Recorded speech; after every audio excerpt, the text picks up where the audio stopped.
Cricket को देखने वाले, क्रिकेट को समझने वाले और क्रिकेट की पिच को एनालाइज करने वाले सभी लोग जो क्रिकेट से प्यार करते हैं उन लोगों ने नोट किया होगा कि चाहे कोई फिटनेस की बात हो, चाहे किसी ऑलराउंड परफॉर्मेंस की बात हो, चाहे कोई बैटिंग में चेज का लेवल हो, तो उसी समय सिर्फ एक ही शख्स का नाम याद आता है, वो है बेन स्टोक्स।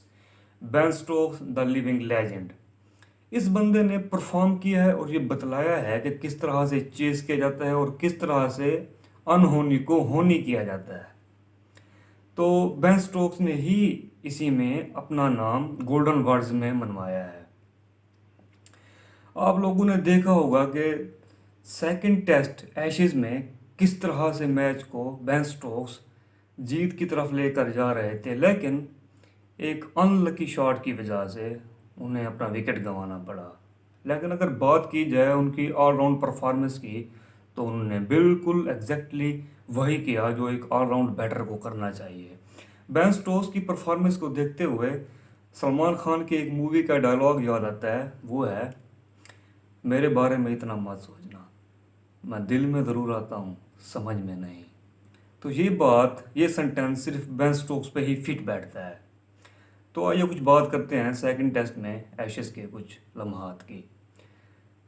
बेन स्टोक्स जिस तरह से टीम को लेकर जा रहे थे, उन्होंने 150 प्लस स्कोर किया। ये लोग चेज कर सकते थे, लेकिन बेन स्टोक्स के साथ जो मामला हुआ, उनके साथ पार्टनर कोई नहीं था। एक लम्हे के लिए लगा कि बेन स्टोक्स और जोनी ब्रेस्टो जिस तरह से जा रहे थे कि ये लोग चेज की तरफ लेकर जाएंगे, बट अनलकीली जिस तरह से जोनी ब्रेस्टो का विकेट गया, उसी के साथ ही यह बॉन्ड बिल्कुल टूट गया।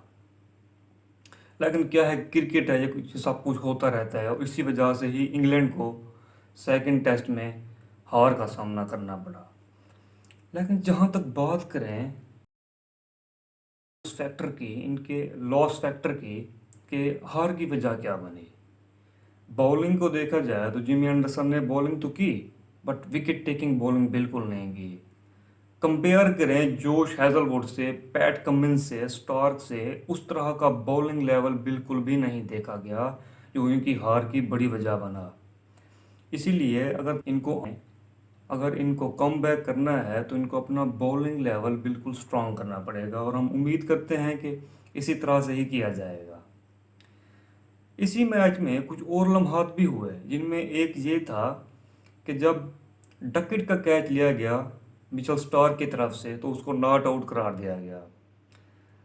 बैटिंग को समझने वाले लोग समझते होंगे, क्रिकेट लेजेंड ये समझते होंगे, जब कैच किया जाता है तो जब तक बैलेंस ना बने आप बॉल को ज़मीन पर हिट नहीं करा सकते। तो मिचेल स्टार्क का भी ऐसा ही कुछ सीन था, उनका बैलेंस नहीं बना था। बैलेंस का बनना कैच लेने के बाद बहुत ज़रूरी है, इसलिए ही नॉट आउट करा दिए गए। तो इस डिबेट को यहीं पे ही ख़त्म कर देना चाहिए कि वो नॉट आउट सही था थर्ड अंपायर की तरफ से। तो इसी बात को यहीं पे ख़त्म करते हैं। अगर इसी तरह से बैटिंग को लेकर जाया गया, जिस तरह से बेन स्टोक्स लेकर गए, इसी तरह के ही बैटर्स हमें मिलें, हम अपनी एशियाई टीमों की अगर बात करें, वर्ल्ड कप बहुत करीब आने को है, अगर इसी तरह के बैटर्स, इस तरह से क्वालिटी बैटर्स हमें मिलेंगे तो इसी तरह के ही क्वालिटी लेवल मैचेस हमें देखने को मिलेंगे। हमें अपनी क्रिकेट को इम्प्रूव करना होगा, चाहे वो इंडिया हो, चाहे वो श्रीलंका हो, चाहे पाकिस्तान हो। हमें मिडल ऑर्डर में हमें इसी तरह के बैटर्स लेकर आने होंगे। ये मत देखें कि ये टेस्ट मैच था, आप ये देखें कि चेस के दौरान किस तरह से मैच को फंसाया गया था और किस तरह से बेन स्टोक्स ने एक कैप्टनसी की इनिंग्स खेली और टीम को लीड करके ले गए। तो हम चाहते हैं कि इसी तरह के ही मैचेस होते रहें इन फ्यूचर। Thank you.